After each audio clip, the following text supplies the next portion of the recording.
Képes. Jól beszélt. Jó.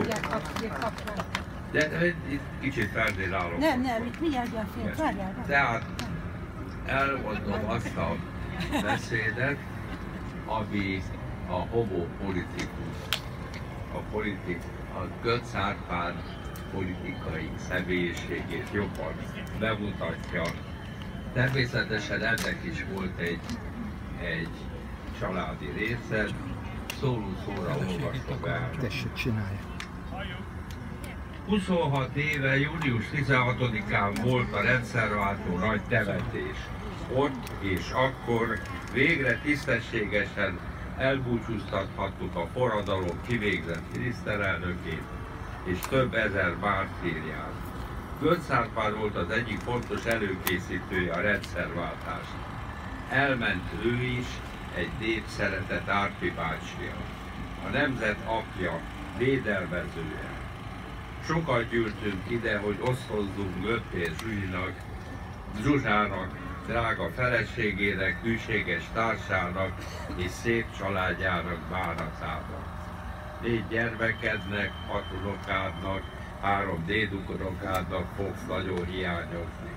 És nekünk, barátaidnak, az 50-es zárkatársaknak, munkatársaidnak, ismerősöknek, rengeteg embernek, akik a személyesen nem ismerhettek, mégis úgy érezték, velük vagy, értük vagy. Megtöltöttük a temetőt. Ez igaz is. Árpi ezt látva, mosolyogva feltápászkodna a ravatalról, közénk szaladna, és ahogy szokta, mindenkihez lenne egy-egy kedves mosolya, szava, ölelése, simogatása, csókja. De hát nem lehet az emberlét már csak ilyen. Halál van. Emléké varázsolódik mindaz, ami ő volt. Köztünk van és szeret minket. Egész életében a szeretet volt számára a legfontosabb, amely párosult a gonoszság és az önzés gyűlöletével. Akkor nem látom.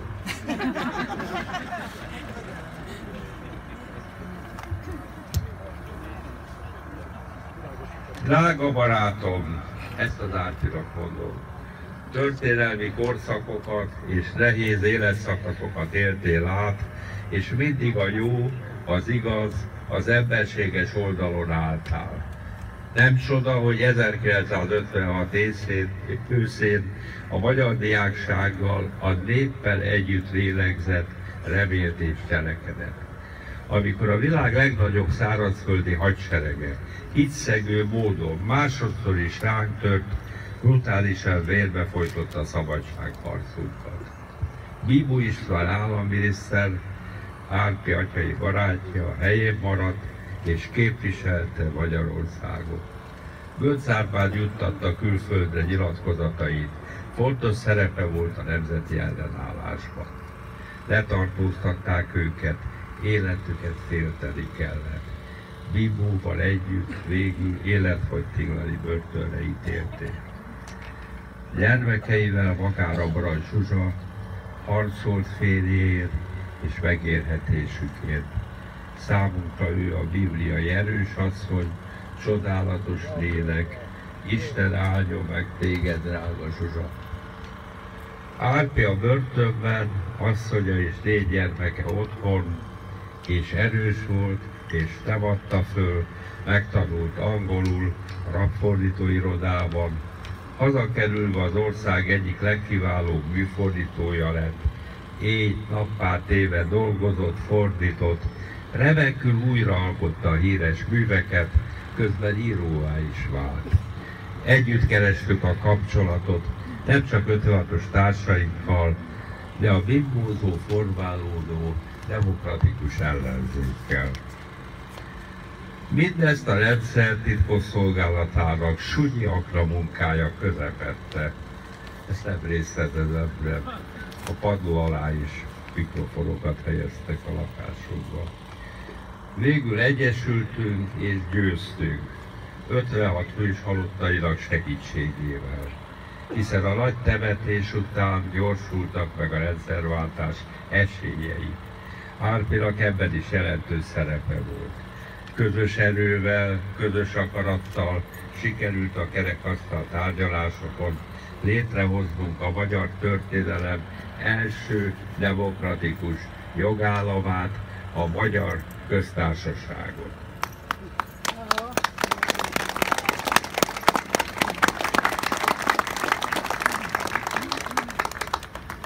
Nagyrészt teljesültek 56-os követeléseink, a nemzet vágyai, szabad lett hazánk, több pártrendszert vezettünk be, elkezdtük építgetni a piacgazdaságot. Az első választáson történelmünk legnagyobb liberális pártja a második lett. A győztes miniszterelnök Antal József felajánlotta nekünk Göncz személyében a köztársasági elnök szerepét. Ha közösen leépítjük a felelős kormányzást akadályozó kétharmados törvények seregét. A paktum józan volt és bölcs, így lett az Írószövetség elnöke, az SZDSZ ügyvívője, a Magyar Köztársaság első nagyszerű elnöke, a lehetséges maximális ideig 10 évig tölthette be ezt a funkciót.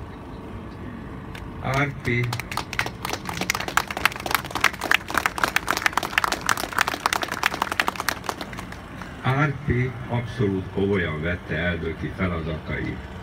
Elősegítette a liberális jogállam megszilárdulását, a hatalmi ágak elfészkelődését, az Alkotmánybíróság hatékony tevékenységét. 10 éven át megnemesítette Árpi hazánk hírnevét szerte a világon. Köszönjük, Árpi, köszönjük, elnök úr!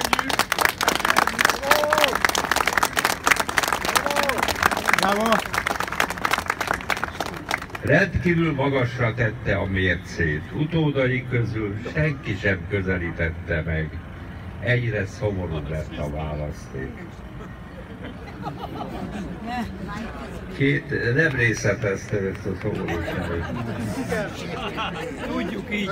2 év múlva Oroszország elnöke látogatást tett parlamentünkben, és megkövette a magyar népet. Sajnos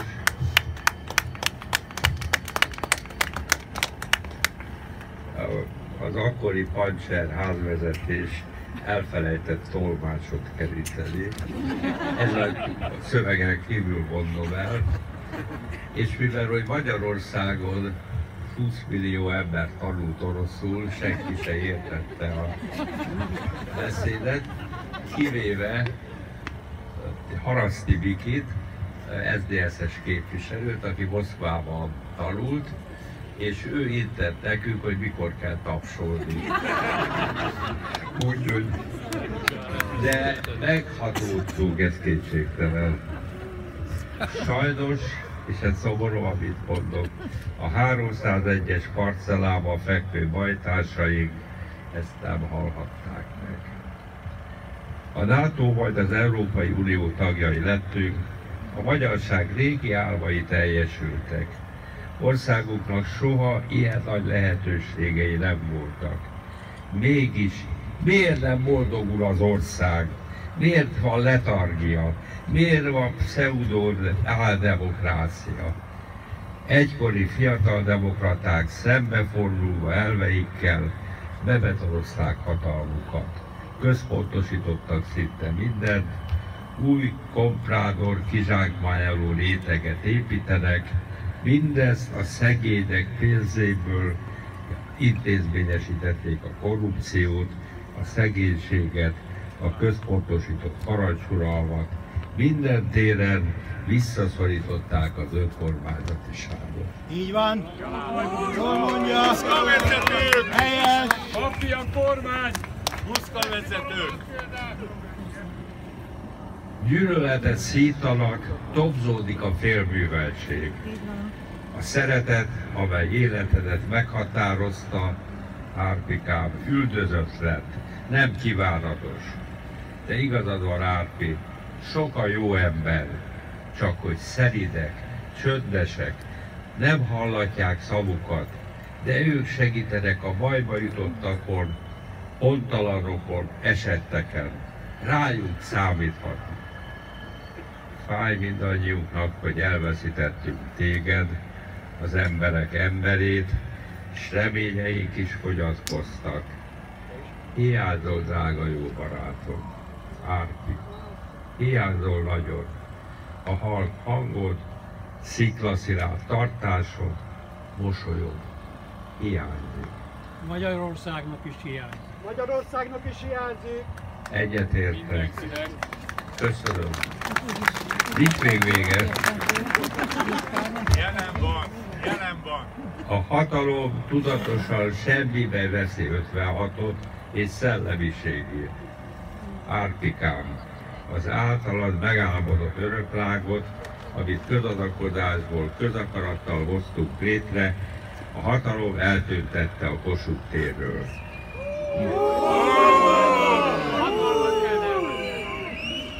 Most lehetünk meg civilek segítségével Nyergesújfalu határában egy kőszobrász telepen. Vissza fogjuk hozni! Így van.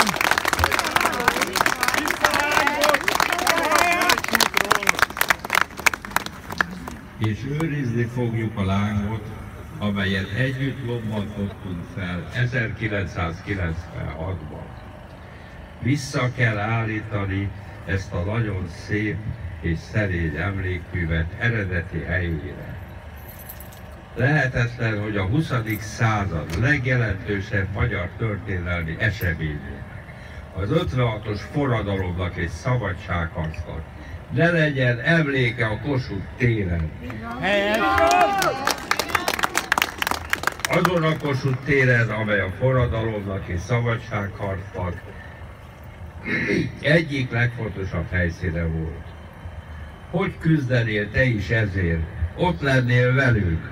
Hogy fájt neked, amikor 2006-ban az akkor ellenzékben lévő párt által provokált végközép az 50. évfordulót tönkretette?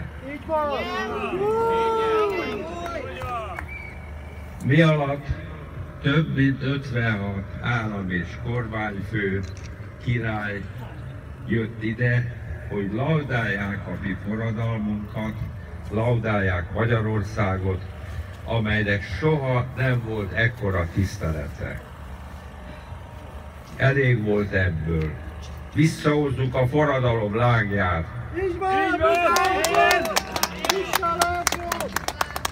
Visszahozzuk 56 szellemét.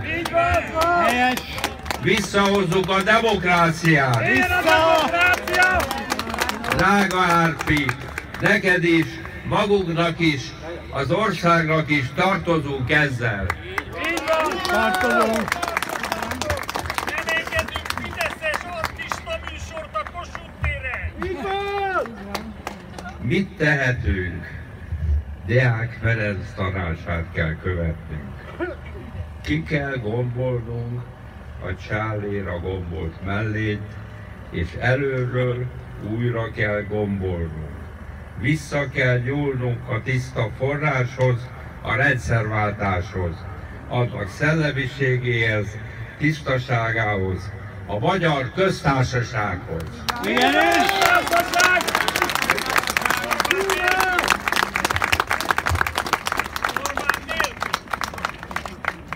Összefogás, összefogás, és újra csak összefogás kell. Másképpen nem lesz újra demokratikus jogállam Magyarországon.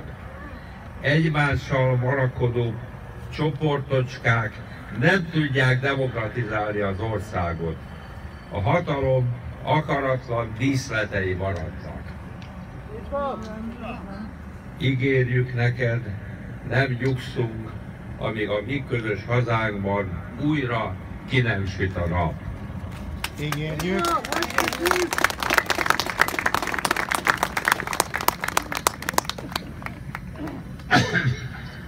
Árpikám, nem csak a történelmünkben, hanem a szívünkben is örökre kiterülhetetlenül ott leszel. és akkor elmondtam volna ugyanazt,